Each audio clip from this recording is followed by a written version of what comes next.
News 18ಗೆ ಸ್ವಾಗತ. ನಾನು ರಾಘವೇಂದ್ರ ಗುಡಿ. ವಿಶ್ವದ ಅತಿ ದೊಡ್ಡ ಮಹಾಮಾನವ ಸಂಗಮ ಈ ಮಹಾಕುಂಭಮೇಳ. ಈ ಕುಂಭಮೇಳದ 2ನೇ ದಿನವಾದಂಥ ಇವತ್ತು ಅತ್ಯಂತ ಪವಿತ್ರ ಸ್ನಾನವಾಗಿದೆ.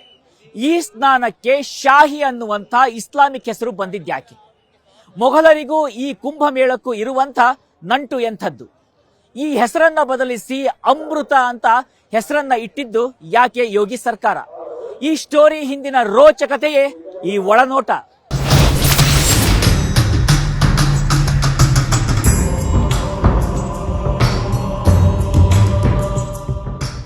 ಮಂಗಳವಾರ ಈ ಮಹಾಕುಂಭದ ಅತ್ಯಂತ ಪವಿತ್ರವಾದಂಥ ಸ್ನಾನ ನೆರವೇರಿದೆ. ಈ ಸ್ನಾನಕ್ಕೆ ಶಾಹಿ ಸ್ನಾನ ಅಂತ ಹೆಸರನ್ನ ಕೊಟ್ಟಿದ್ಯಾಕೆ ಮೊಘಲರು?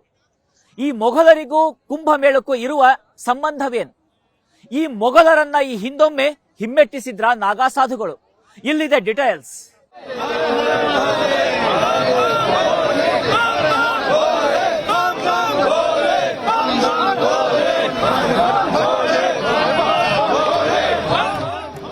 ಮಹಾಕುಂಭಮೇಳ ಸದ್ಯ ಭಾರತದಲ್ಲಿ ನಡೆಯುತ್ತಿರೋ, ಭಾರತೀಯರೆಲ್ಲರೂ ಪಾಲ್ಗೊಳ್ಳುತ್ತಿರುವ, ನಾವು ಇದರಲ್ಲಿ ಭಾಗಿಯಾಗಬೇಕು ಅಂತ ಹಪಹಪಿಸುತ್ತಿರುವ ಮಹಾಜಾತ್ರೆ. ಪುಣ್ಯ ಕುಂಭ ಸ್ನಾನವನ್ನ ಮಾಡಿ ಪಾವನರಾಗಬೇಕು ಅಂತ ಜನ ತುದಿಗಾಲಲ್ಲಿ ನಿಂತಿದ್ದಾರೆ. ಜನವರಿ 13ರಿಂದಲೇ ಕುಂಭಮೇಳಕ್ಕೆ ಅದ್ಧೂರಿ ಚಾಲನೆ ಸಿಕ್ಕಿದೆ. ಮೊದಲ ದಿನವೇ ಪ್ರಯಾಗ್ರಾಜ್ನ ಪವಿತ್ರ ಗಂಗಾ ಯಮುನಾ ಸರಸ್ವತಿ ತ್ರಿವೇಣಿ ಸಂಗಮದಲ್ಲಿ ಬರೋಬ್ಬರಿ 1.5 ಕೋಟಿ ಜನ ಮಿಂದೆದ್ದಿದ್ದಾರೆ. 2ನೇ ದಿನ ಕುಂಭಮೇಳದಲ್ಲಿ 2 ಕೋಟಿ ಜನ ಭಾಗವಹಿಸಿದ್ದಾರೆ. ವಿಶ್ವದ ಅತಿ ದೊಡ್ಡ ಧಾರ್ಮಿಕ ಸಮಾಗಮಕ್ಕೆ ಪ್ರತಿ ಕ್ಷಣವೂ ಜನಸಾಗರ ಹರಿದು ಬರುತ್ತಿದೆ.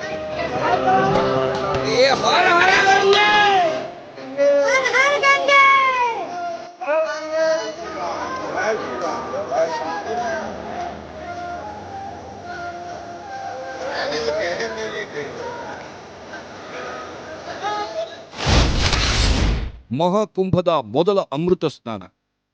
ಮಹಾಕುಂಭದ ಮೊದಲ ರಾಜಸ್ನಾನ 14ರಂದು ನಡೆಯಿತು. ಈ ದಿನ ಸೂರ್ಯದೇವನು ಧನುರಾಶಿಯಿಂದ ಮಕರ ರಾಶಿಗೆ ತೆರಳುತ್ತಾನೆ. ಸೂರ್ಯನು ಮಕರ ರಾಶಿಯನ್ನು ಪ್ರವೇಶಿಸಿದಾಗ ಮಕರ ಸಂಕ್ರಾಂತಿ ಹಬ್ಬವನ್ನ ಆಚರಿಸಲಾಗುತ್ತೆ. ಮಕರ ಸಂಕ್ರಾಂತಿಯ ದಿನದಂದು ಗಂಗಾ ನದಿಯಂತಹ ಪವಿತ್ರ ನದಿಗಳಲ್ಲಿ ಸ್ನಾನ ಮಾಡಿದ್ರೆ ಪುಣ್ಯಫಲ ಸಿಗುತ್ತೆ ಎಂಬ ಧಾರ್ಮಿಕ ನಂಬಿಕೆ ಇದೆ. ಅಲ್ಲದೆ ಈ ದಿನ ಪೂಜೆ ಪುನಸ್ಕಾರ ಮತ್ತು ಎಳ್ಳು ಬೆಲ್ಲ ದಾನ ಮಾಡುವುದು ತುಂಬಾ ಒಳ್ಳೆಯದು. ಹಾಗಾಗಿ ಮಂಗಳವಾರ ಅಮೃತ ಸ್ನಾನದಲ್ಲಿ ಸುಮಾರು 2 ಕೋಟಿ ಜನ ಭಾಗವಹಿಸಿದ್ದರು.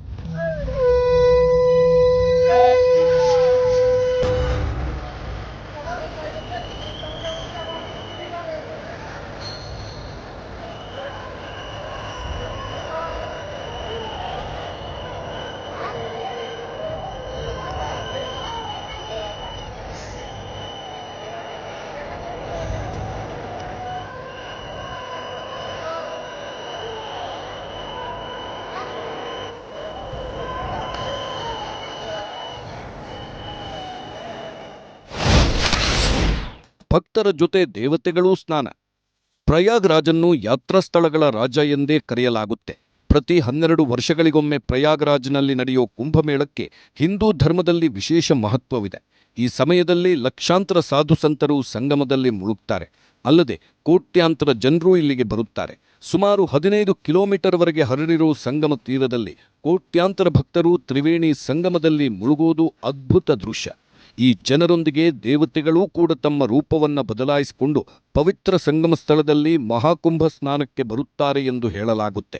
ಮಹಾಕುಂಭದಲ್ಲಿ ಸ್ನಾನ ಮಾಡುವ ಮಹತ್ವವನ್ನು ಅನೇಕ ಧಾರ್ಮಿಕ ಗ್ರಂಥಗಳಲ್ಲಿ ಉಲ್ಲೇಖಿಸಲಾಗಿದೆ. ದೇಶದಿಂದ ಮಾತ್ರವಲ್ಲ, ವಿದೇಶಗಳಿಂದಲೂ ಜನರು ಇಲ್ಲಿಗೆ ಬಂದು ಮಹಾಕುಂಭದ ಐತಿಹಾಸಿಕ ದರ್ಶನಕ್ಕೆ ಸಾಕ್ಷಿಯಾಗುತ್ತಾರೆ. ಮಹಾಕುಂಭ ಸ್ನಾನದ ಸಮಯದಲ್ಲಿ ಏಕತೆಯ ದರ್ಶನವಾಗುತ್ತೆ.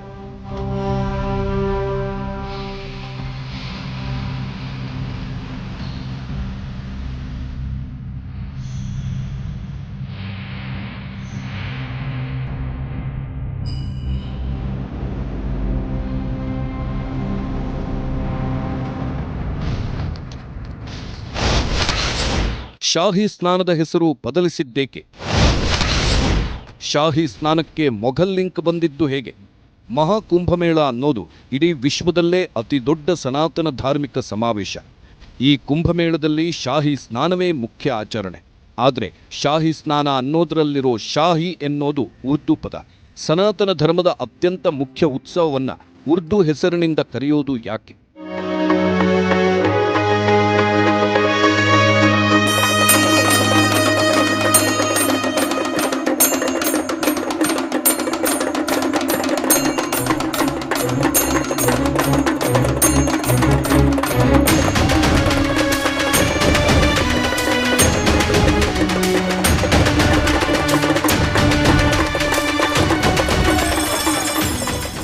ದೇಶದಲ್ಲಿ ಮೊಘಲರ ಆಳ್ವಿಕೆ ಬರುವುದಕ್ಕೂ ಮುನ್ನವೇ ಕುಂಭಮೇಳ ಚಾಲ್ತಿಯಲ್ಲಿತ್ತು. ಆಗ ಶಾಹಿ ಸ್ನಾನವನ್ನ ಅಮೃತ ಸ್ನಾನ ಅಥವಾ ರಾಜಸೀ ಸ್ನಾನ ಅಂತಲೇ ಕರೆಯಲಾಗ್ತಿತ್ತು. ಆದರೆ ಮೊಘಲರ ಆಳ್ವಿಕೆಯ ಸಂದರ್ಭ ಉರ್ದು ಆಡಳಿತ ಭಾಷೆಯಾಗಿದ್ದರಿಂದ ಶಾಹಿ ಸ್ನಾನ ಅಂತ ಕರೆಯಲು ಶುರು ಮಾಡಿದ್ರು. ಉರ್ದುವಿನಲ್ಲಿ ಶಾಹಿ ಅಂದ್ರೆ ಅತ್ಯಂತ ಪವಿತ್ರವಾದದ್ದು, ರಾಜಗಾಂಭೀರ್ಯದ್ದು ಎಂಬರ್ಥವಿದೆ. ಮೊಘಲರ ಕಾಲದಲ್ಲೂ ಈ ಕುಂಭಮೇಳಕ್ಕೆ ನಾಗಾ ಸಾಧುಗಳು, ಅಘೋರಿಗಳು ಮತ್ತು ಇತರ ಭಕ್ತರುಗಳೆಲ್ಲ ಆನೆ, ಕುದುರೆ, ರಥಗಳಲ್ಲಿ ರಾಜಗಾಂಭೀರ್ಯದಲ್ಲಿ ವೈಭವದಿಂದ ಬರುತ್ತಿದ್ದರಂತೆ. ಇದೇ ಕಾರಣಕ್ಕೆ ಅಮೃತ ಸ್ನಾನಕ್ಕೆ ಶಾಹಿ ಸ್ನಾನ ಅಂತ ಹೆಸರು ಬಂತು ಅನ್ನೋದು ವಿದ್ವಾಂಸರ ವಾದ.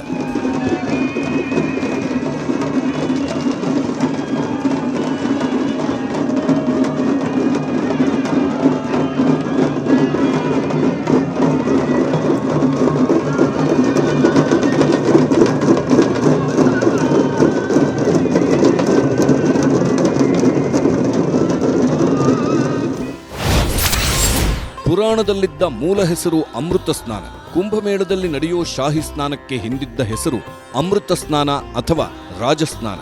ಮೊಘಲರು ಆಡಳಿತಾವಧಿಯಲ್ಲಿ ಇದನ್ನು ಶಾಹಿ ಸ್ನಾನ ಅಂತ ಬದಲಿಸಲಾಗಿತ್ತು. ಈ ಹೆಸರಿಗೆ ನಾಗಾ ಸಾಧುಗಳಿಂದ ಭಾರೀ ವಿರೋಧ ಬಂದಿತ್ತು. ಅದನ್ನು ಗುಲಾಮಗಿರಿಯ ಸಂಕೇತವೆಂದು ಆಕ್ರೋಶ ವ್ಯಕ್ತಪಡಿಸಲಾಗಿತ್ತು. ಅಖಾಡ ಪರಿಷತ್ ಮುಖಂಡರು ಶಾಹಿ ಉರ್ದು ಪದವಾಗಿದ್ದು ಅದು ಗುಲಾಮಗಿರಿಯ ಸಂಕೇತ, ಹಾಗಾಗಿ ಆ ಹೆಸರನ್ನ ಅಮೃತ ಸ್ನಾನವೆಂದೇ ಮರುನಾಮಕರಣ ಮಾಡಬೇಕೆಂದು ಒತ್ತಾಯಿಸಿದ್ರು. ಈ ಬಗ್ಗೆ ನಿರ್ಧರಿಸಲು 13 ಅಖಾಡಗಳ ಪ್ರತಿನಿಧಿಗಳು ಸಭೆಯನ್ನೂ ಸೇರಿದ್ರು.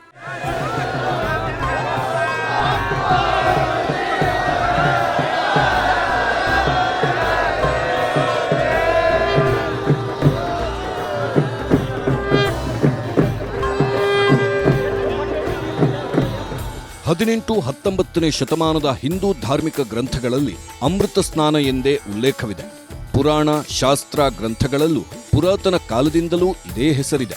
ಹಾಗಾಗಿ ಶಾಹಿ ಸ್ನಾನ ಎಂಬ ಇಸ್ಲಾಮಿಕ್ ಹೆಸರನ್ನ ಬದಲಾಯಿಸಬೇಕು ಅಂತ ನಾಗಾ ಸಾಧುಗಳು ಒತ್ತಾಯಿಸುತ್ತಲೇ ಬಂದಿದ್ರು.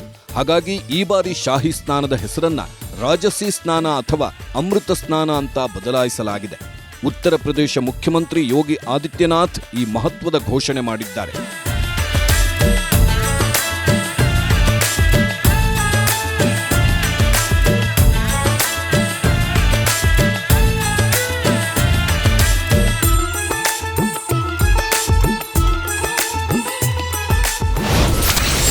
ಕುಂಭಮೇಳಕ್ಕೆ ಮೊಘಲ್ ದೊರೆಯ ನೆರವು. ವಿಶೇಷ ಅಂದ್ರೆ ಕುಂಭಮೇಳಕ್ಕೆ ಮೊಘಲ್ ದೊರೆ ಕೂಡ ಸಹಾಯ ಹಸ್ತ ನೀಡಿದ್ದ. ಪ್ರಪಂಚದ ಅತ್ಯಂತ ಹಳೆಯ ಮತ್ತು ಅತಿ ದೊಡ್ಡ ಧಾರ್ಮಿಕ ಕಾರ್ಯಕ್ರಮವಾದ ಕುಂಭವು ಶತಮಾನಗಳ ಹಿಂದಿನ ಇತಿಹಾಸವನ್ನ ಹೊಂದಿದೆ. ಮೊಘಲರ ಕಾಲದಲ್ಲೂ ಅಕ್ಬರ್ನ ಕಾಲದಲ್ಲೂ ಈ ಕಾರ್ಯಕ್ರಮಕ್ಕೆ ಸರ್ಕಾರದ ಮಟ್ಟದಲ್ಲಿ ವಿಶೇಷ ವ್ಯವಸ್ಥೆ ಮಾಡಲಾಗಿತ್ತು. ಈ ನಿಟ್ಟಿನಲ್ಲಿ ಇತಿಹಾಸದ ಪುಸ್ತಕಗಳಲ್ಲಿ ಅಧಿಕೃತ ಸಂಗತಿಗಳೂ ದಾಖಲಾಗಿವೆ. ಕ್ರಿಸ್ತಶಕ 1589ರಲ್ಲಿ ಅಕ್ಬರ್ನ ಆಳ್ವಿಕೆಯಲ್ಲಿ ಕುಂಭದ ನಿರ್ವಹಣೆಗೆ 19,000 ಮೊಘಲ್ ನಾಣ್ಯಗಳನ್ನು ಖರ್ಚು ಮಾಡಲಾಗಿದೆ ಎಂದು ಇತಿಹಾಸಕಾರರು ಬರೆದಿದ್ದಾರೆ. 1589ರಲ್ಲಿ ಮೊಘಲ್ ಆಡಳಿತವು 41,000 ನಾಣ್ಯಗಳ ಆದಾಯವನ್ನು ಹೊಂದಿತ್ತು ಎಂದು ಕುಂಭ ಐತಿಹಾಸಿಕ ವಾಂಗ್ಮಯ ಪುಸ್ತಕದಲ್ಲಿ ಉಲ್ಲೇಖಿಸಲಾಗಿದೆ. ಕುಂಭಮೇಳದ ವ್ಯವಸ್ಥೆಗಳ ಮೇಲ್ವಿಚಾರಣೆಗೆ ಅಕ್ಬರ್ 2 ಅಧಿಕಾರಿಗಳನ್ನು ನೇಮಿಸಿದ್ದ. ಒಬ್ಬ ಅಧಿಕಾರಿಯನ್ನ ಮೇರಿಯೆ ಬಹರ್ ಎಂದು ಕರೆಯಲಾಯಿತು. ಜಾತ್ರೆಯಲ್ಲಿ ಉತ್ಪತ್ತಿಯಾಗುವ ಜಮೀನು ಮತ್ತು ತ್ಯಾಜ್ಯ ನಿರ್ವಹಣೆಯೇ ಈ ಅಧಿಕಾರಿಯ ಕೆಲಸವಾಗಿತ್ತು. ಅಕ್ಬರ್ನಿಂದ ನೇಮಿಸಲ್ಪಟ್ಟ ಇನ್ನೊಬ್ಬ ಅಧಿಕಾರಿಯನ್ನು ಮುಸದ್ದಿ ಎಂದು ಕರೆಯಲಾಯಿತು. ಘಾಟ್ಗಳ ಸ್ವಚ್ಛತೆ ಮತ್ತು ಸುವ್ಯವಸ್ಥೆಯನ್ನು ನೋಡುವುದು ಈ ಅಧಿಕಾರಿಯ ಕೆಲಸವಾಗಿತ್ತು. ಆದರೆ ನಾಗಾ ಸಾಧುಗಳು ಹಿಂದೊಮ್ಮೆ ಇಂತಹ ಮೊಘಲ್ ದೊರೆಯ ಸೇನೆಯ ವಿರುದ್ಧವೇ ಹೋರಾಡಿದ್ರು ಮತ್ತು ಅಂತಹ ಮೊಘಲ್ ಸೇನೆಯನ್ನೇ ಬರಿಮೈಯ ನಾಗಾ ಸಾಧುಗಳು ಹಿಮ್ಮೆಟ್ಟಿಸಿದ್ರು.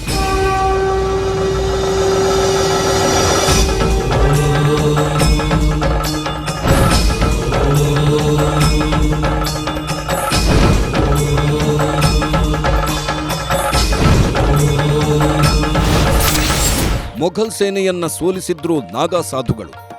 ನಾಗಾ ಸಾಧುಗಳ ಬದುಕೇ ನಿಗೂಢ. ಕೇವಲ ಕುಂಭಮೇಳದ ಸಂದರ್ಭ ಮಾತ್ರ ಕಾಣಿಸಿಕೊಳ್ಳೋ ಈ ಅಪ್ಪಟ ಶಿವಭಕ್ತ ನಾಗಾ ಸಾಧುಗಳು ಉಳಿದ ಸಮಯ ಎಲ್ಲಿರುತ್ತಾರೆ ಅನ್ನೋದು ಯಾರಿಗೂ ಗೊತ್ತಿರೋದಿಲ್ಲ. ಈ ನಾಗಾ ಸಾಧುಗಳ ಇತಿಹಾಸದ ದಾಖಲೆಗಳನ್ನು ಹಿಡಿಯುತ್ತಾ ಹೋದ್ರೆ ಹರಪ್ಪ, ಮೊಹೆಂಜೋದಾರೋ ನಾಗರಿಕತೆಯನ್ನು ತಲುಪುತ್ತದೆ. ಆ ಕಾಲದ ನಾಣ್ಯಗಳಲ್ಲಿ ಹರಪ್ಪ ಜನರ ಆರಾಧ್ಯ ದೈವವಾಗಿದ್ದ ಶಿವನ ರೂಪವೆಂದು ಪ್ರತಿಪಾದಿಸುವ ಪಶುಪತಿನಾಥನ ಆರಾಧನೆಯಲ್ಲಿ ತೊಡಗಿರುವ ನಾಗಾ ಸಾಧುಗಳ ಚಿತ್ರಗಳು ದೊರೆತಿವೆ. ಆ ಕಾಲದಿಂದಲೂ ಶಿವನ ಧ್ಯಾನದಲ್ಲಿ ತೊಡಗಿದ್ದ ಪರಂಪರೆ ನಾಗಾ ಸಾಧುಗಳದ್ದು.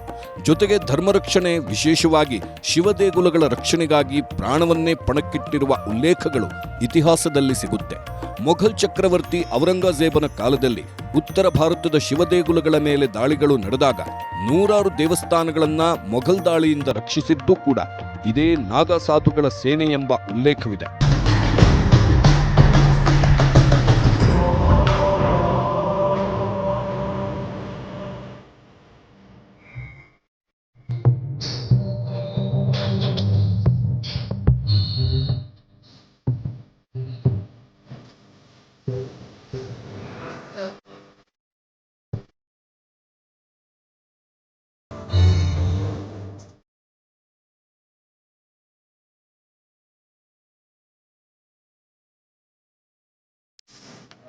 ಇನ್ನು ಈ ಬಾರಿ ಕುಂಭಮೇಳದಲ್ಲಿ ಕರ್ನಾಟಕದ ಹಲವು ಸಾಧು ಸಂತರು ಭಾಗವಹಿಸುತ್ತಿದ್ದಾರೆ.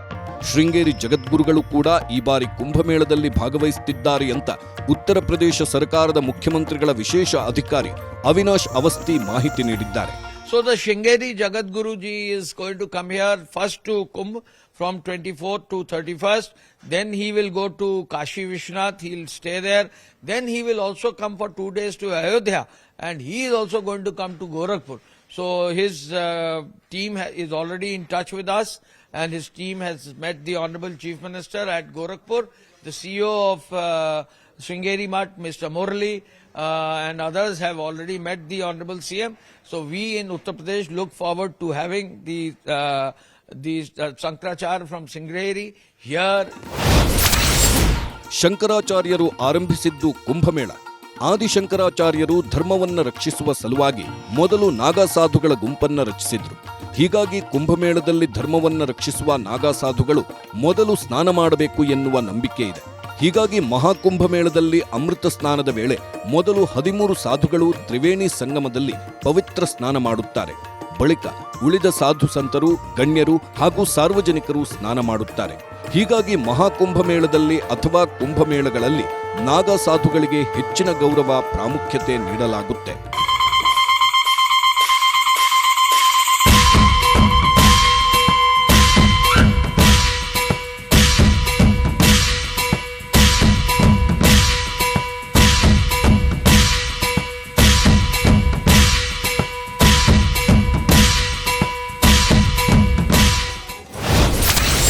ಅಮೃತ ಸ್ನಾನದಲ್ಲಿ 2 ಕೋಟಿ ಜನ.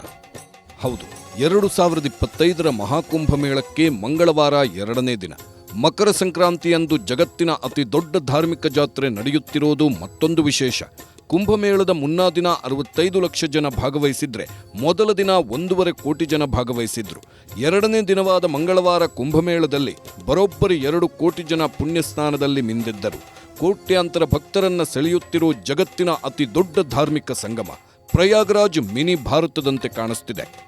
ಊಹೆಗೂ ಮೀರಿ ಭಕ್ತ ಸಾಗರವೇ ಹರಿದು ಬಂದಿದೆ. ಸೋಮವಾರ ಒಂದೇ ದಿನ 1.5 ಕೋಟಿ ಜನ ಪವಿತ್ರ ಗಂಗೆಯಲ್ಲಿ ಪುಣ್ಯ ಸ್ನಾನಗೈದಿದ್ದಾರೆ.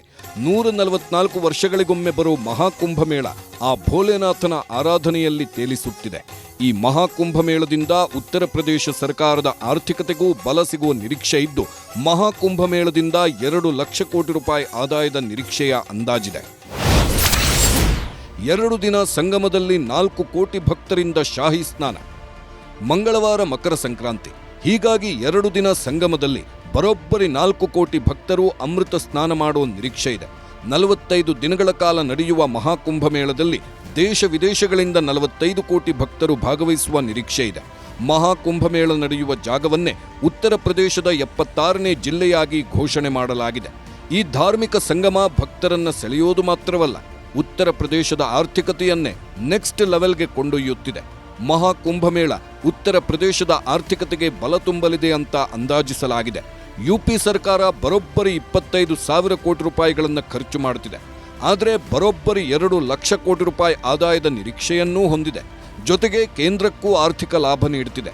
ಭಕ್ತಾದಿಗಳ ಓಡಾಟಕ್ಕೆ ಸುಮಾರು 13,000 ವಿಶೇಷ ರೈಲಿನ ಟ್ರಿಪ್ಗಳನ್ನು ನೀಡಿದೆ.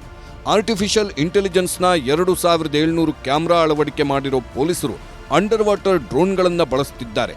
ಫೇಸ್ ರೆಕಾಗ್ನೈಸೇಷನ್ ಟೆಕ್ನಾಲಜಿಯನ್ನ ಎಂಟ್ರಿ ಪಾಯಿಂಟ್ನಲ್ಲಿ ಬಳಕೆ ಮಾಡಲಾಗಿದೆ. ಆನ್ಲೈನ್ ಬೆದರಿಕೆ ಮಾನಿಟರ್ ಮಾಡಲು 56 ಸೈಬರ್ ವಾರಿಯರ್ಗಳನ್ನು ನಿಯೋಜನೆ ಮಾಡಿದ್ದಾರೆ. ಮಹಾಕುಂಭಮೇಳದ ಏರಿಯಲ್ ದೃಶ್ಯ ನೋಡಲು ಹೆಲಿಕಾಪ್ಟರ್ ರೈಡ್ ಹೋಗಲು ₹1,296 ಟಿಕೆಟ್ ರೇಟ್ ಫಿಕ್ಸ್ ಮಾಡಿದೆ. ತಮ್ಮ ಕುಟುಂಬಗಳಿಂದ ಬೇರ್ಪಟ್ಟಿದ್ದ 250ಕ್ಕೂ ಹೆಚ್ಚು ವ್ಯಕ್ತಿಗಳನ್ನು ಪುನಃ ಕುಟುಂಬಕ್ಕೆ ಒಪ್ಪಿಸಲಾಗಿದೆ. ಕುಂಭಮೇಳದಲ್ಲಿ ಐಐಟಿ ಬಾಬಾ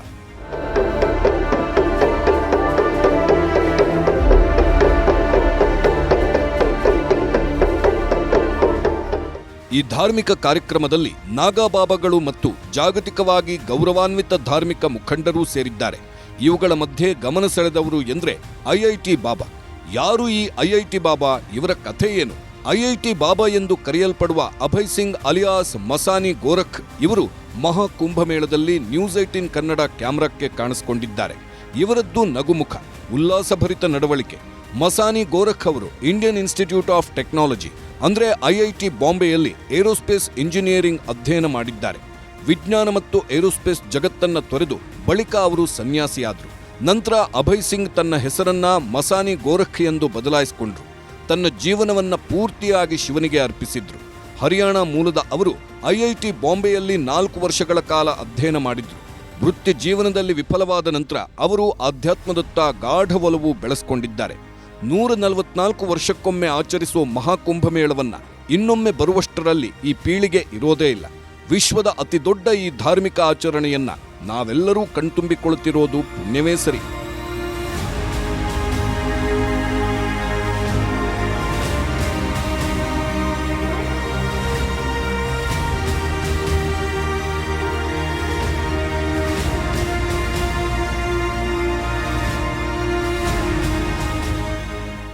ಈ ಮಹಾಕುಂಭ ಮೇಳಕ್ಕೆ ಹಲವು ವಿಶೇಷ ವ್ಯಕ್ತಿಗಳು ಬಂದಿದ್ದಾರೆ. ಅದರಲ್ಲೂ ನಾಗಾ ಸಾಧುಗಳದ್ದಂತೂ ಒಬ್ಬೊಬ್ಬರದ್ದು ಒಂದೊಂದು ವಿಚಿತ್ರವಾಗಿರ್ತಕ್ಕಂಥ ಶಕ್ತಿ, ಕಠೋರ ತಪಸ್ಸು. ಹಾಗೆ ಒಬ್ಬ ವಿಶೇಷವಾಗಿರ್ತಕ್ಕಂಥ ನಾಗಾ ಸಾಧು ಬಗ್ಗೆ ನಿಮಗೆ ತಿಳಿಸಿಕೊಡ್ತೇವೆ ಸ್ಮಾಲ್ ಬ್ರೇಕ್ ಆದ್ಮೇಲೆ. ಮಹಾಕುಂಭ ಮೇಳ ಇಡೀ ವಿಶ್ವದಲ್ಲೇ ನಡೀತಾ ಇರುವಂತಹ ವಿಶಿಷ್ಟವಾಗಿರ್ತಕ್ಕಂಥ ಬೃಹತ್ ಆಗಿರ್ತಕ್ಕಂಥ ಪ್ರತಿಯೊಬ್ಬ ಜನರು ಕೂಡ ಇದರಲ್ಲಿ ಭಾಗವಹಿಸಬೇಕು ಅಂತ ಕಾಯ್ತಾ ಇರುವಂತ ಮಹಾಮಾನವ ಸಂಗಮ. ಈ ಸಂಗಮಕ್ಕೆ ಸಾಕಷ್ಟು ವಿಶಿಷ್ಟವಾಗಿರ್ತಕ್ಕಂಥ ವ್ಯಕ್ತಿಗಳು ಬಂದಿದ್ದಾರೆ. ಅದರಲ್ಲೂ ಪ್ರಮುಖವಾಗಿ ಸಾಕಷ್ಟು ಮಹಿಳಾ ಸಾಧುಗಳು ಕೂಡ ಬಂದಿದ್ದಾರೆ. ಅವರದ್ದೇ ಆಗಿರ್ತಕ್ಕಂಥ ವಿಶೇಷತೆಯನ್ನ ಕೂಡ ಹೊಂದಿದ್ದಾರೆ. ತೋರಿಸ್ತೀವಿ ನೋಡಿ.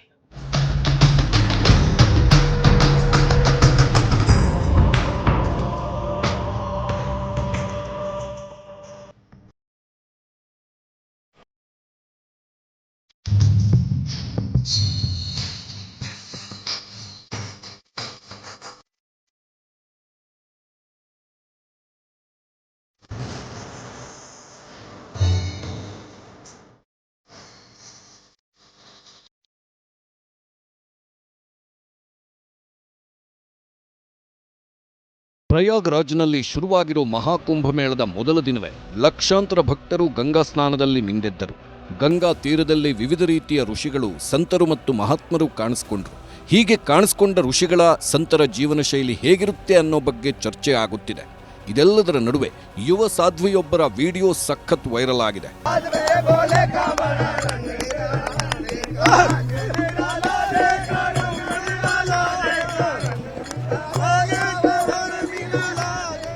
ಇವರ ಹೆಸರು ಹರ್ಷ ರಿಚರಿಯಾ. ಯೂಟ್ಯೂಬರ್, ಆಂಕರ್ ಆಗಿರುವ ಇವರು ಉತ್ತರಾಖಂಡ್ನ ನಿವಾಸಿ. ದೇವರು, ಆಧ್ಯಾತ್ಮ, ಸನಾತನ ಧರ್ಮದ ಮೇಲೆ ಇವರಿಗೆ ಎಲ್ಲಿಲ್ಲದ ಆಸಕ್ತಿ. ಅಪಾರವಾದ ಭಕ್ತಿ. ತುಂಡು ಬಟ್ಟೆ ಧರಿಸಿ ರೀಲ್ಸ್ ಮಾಡಿ ಟ್ರೆಂಡ್ ಆಗುತ್ತಿದ್ದ ಬ್ಲೂ ಐಸ್ ಸುಂದರಿ ಈಗ ಸಂತೆ. ಆಧ್ಯಾತ್ಮ ಜಗತ್ತಿನ ಕಡೆ ಮುಖ ಮಾಡಿದ್ದಾರೆ. ಹಲವಾರು ಕಡೆಗೆ ಪ್ರಯಾಣ ಮಾಡಿ ವಿಡಿಯೋಗಳನ್ನು ಮಾಡುತ್ತಿದ್ದ ಈಕೆ ಮಹಾಕುಂಭಮೇಳದಲ್ಲಿ ಸಾಧುಗಳ ಜೊತೆ ಪ್ರತ್ಯಕ್ಷರಾಗಿದ್ದರು.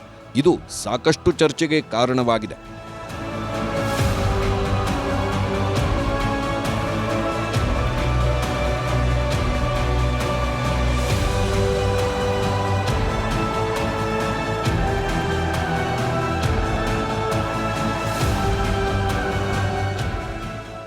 ಮೊದಲು ಮಾಡೆಲ್ ಆಗಿದ್ರು, ಆಮೇಲೆ ಭಕ್ತೆಯಾಗಿ ಆಧ್ಯಾತ್ಮ ಲೋಕಕ್ಕೆ ತನ್ನನ್ನು ಸಮರ್ಪಿಸಿಕೊಂಡ್ರು. Horse riding, makeup, anchoring, tour, vlog ಎಂದು ಸದಾ ಬ್ಯುಸಿ ಇರ್ತಿದ್ದ ಸುಂದರಿ ಈಗ ಅದೆಲ್ಲವನ್ನ ತ್ಯಜಿಸಿ ಗುರುವಿನ ಗುಲಾಮ ಆಗಿದ್ದಾರೆ.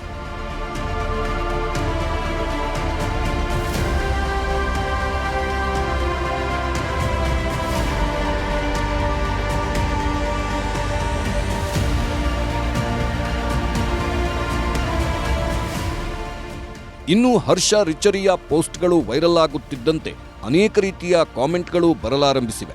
ಕೇಸರಿ ಉಡುಪನ್ನ ತಮ್ಮ ಇನ್ಸ್ಟಾ ಫಾಲೋವರ್ಸ್ ಅನ್ನ ಹೆಚ್ಚಿಸುವ ತಂತ್ರವಾಗಿ ಬಳಸುತ್ತಿದ್ದಾರೆ ಎಂದು ಟೀಕಿಸಿದ್ದಾರೆ. ಈ ಮಧ್ಯೆ ಹರ್ಷ ರಿಚರಿಯ ಕುಂಭಮೇಳದಲ್ಲಿ ಭಾಗವಹಿಸಿದ ಅನುಭವವನ್ನ ಹಂಚಿಕೊಂಡಿದ್ದಾರೆ.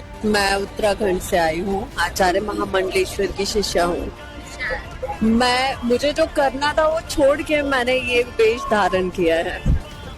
मेरी 30 पिछले 2 साल से। ಹರ್ಷ ರಿಚರಿಯ ಅವರ ಈ ಮಾತುಗಳನ್ನು ಕೇಳಿ ಅದೆಷ್ಟೋ ಫ್ಯಾನ್ಸ್ ಮನಸ್ಸು ಒಡೆದೋಗಿದೆ. ಕೆಲವರು ಅವರ ನಂಬಿಕೆ ಅವರದ್ದು ಅಂತ ಹೊಗಳಿದ್ದಾರೆ. ಆದರೆ ಇತರರು ಅವರ ಉದ್ದೇಶಗಳ ಬಗ್ಗೆ ಸಂಶಯ ವ್ಯಕ್ತಪಡಿಸಿದ್ದಾರೆ.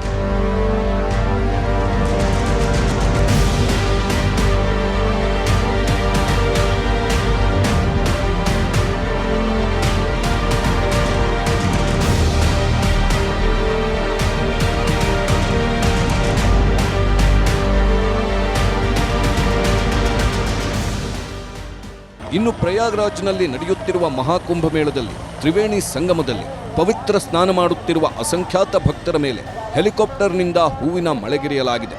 1.5 ಕೋಟಿ ಜನರು ಮಂಗಳವಾರ ತ್ರಿವೇಣಿ ಸಂಗಮದಲ್ಲಿ ಪವಿತ್ರ ಸ್ನಾನ ಮಾಡಿದ್ದು, ಈ ವೇಳೆ ಹೆಲಿಕಾಪ್ಟರ್ ಮೂಲಕ ಪುಷ್ಪವೃಷ್ಟಿ ಮಾಡಲಾಗಿದೆ.